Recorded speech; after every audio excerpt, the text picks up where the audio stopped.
Munmun Datta reaction. રાજ અનડગઢ અને મુનમુન દત્તાની સગાઈનું સત્ય સામે આવ્યું. સાંભળો શું કહ્યું મુનમુન દત્તાએ.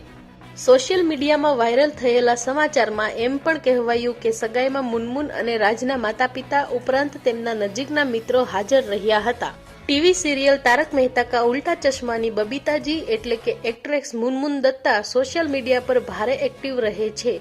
છેલ્લા ઘણા સમયથી મુનમુન દત્તા પોતાની પર્સનલ લાઈફને લઈને ભારે ચર્ચામાં છે. સોશિયલ મીડિયા પર એવા સમાચાર સામે આવ્યા હતા કે એક્ટ્રેસના લગ્નના બંધનમાં બંધાવા જઈ રહી છે. સિરિયલમાં જેઠાલાલના પુત્ર ટપ્પુની ભૂમિકા ભજવી ચૂકેલા એક્ટર રાજ અનડગઢ સાથેના રિલેશનશિપના સમાચાર બાદ હવે તેની સગાઈના સમાચાર લોકોને આશ્ચર્યમાં મૂકી રહ્યા છે. પરંતુ હવે એક્ટ્રેસે પોતે જ આ સમાચારનું ખંડન કર્યું છે અને તેઓ ભારે નારાજગી વ્યક્ત કરી રહી છે.